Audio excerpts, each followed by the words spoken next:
بسم اللہ الرحمن الرحیم الحمد للہ رب العالمین والصلاة والسلام علی اشرف الانبیاء والمرسلین وعلی آلہ وصحبہ ومن تبعہم بإحسان الی یوم الدین اما بعد قال اللہ تعالی فی محکم تنزیل وممن خلقنا امۃ یہدون بالحق وبہ یعدلون۔ معزز ناظرین، حضرت علامہ اقبال رحمہ اللہ کا بہت کمال شعر ہے، ستیزہ کار رہا ہے تسلسطہ امروز، چراغ مصطفی سے شرار بولہبی۔ حالیہ دنوں میں علامہ حافظ انجینئر ابتسام الہی ظہیر صاحب کے حوالے سے جو گفتگو محترم اشرف جلالی صاحب کی سامنے آئی ہے، نہایت ہی افسوسناک ہے۔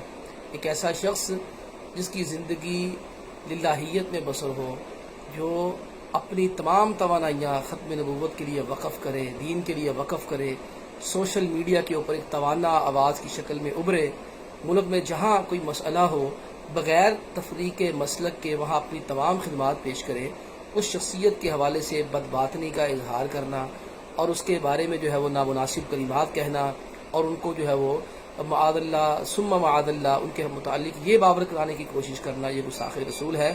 میں سمجھتا ہوں یہ بہت بڑی جسارت اور گستاخی ہے۔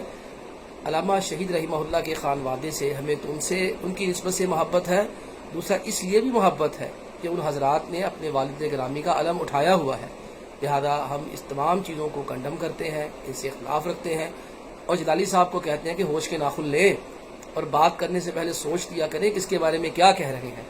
آپ خود اپنے مکتب فکر میں جس قدر متنازع ہیں اور جو آپ کی حیثیت ہے ہمیں علم ہے، اس کا ادراک ہے، اور آپ کے خود اپنے اوپر جو پرچے ہیں ان کا بھی ہمیں ادراک ہے۔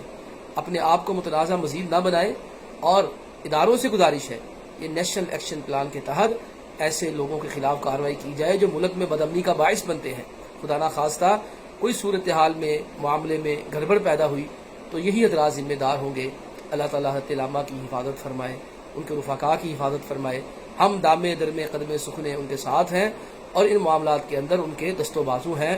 انشاءاللہ تعالیٰ ہم کسی بھی ایسی سازش کا ڈٹ کے مقابلہ کریں گے، کسی بھی دیندار کے حوالے سے، کسی بھی قائد کے حوالے سے ایسی بات ہو، ہم شانہ بشانہ ساتھ کھڑے ہیں۔ اللہ تعالیٰ تمام لوگوں کی حفاظت فرمائے۔ وآخر دعوانا ان الحمد للہ رب العالمین۔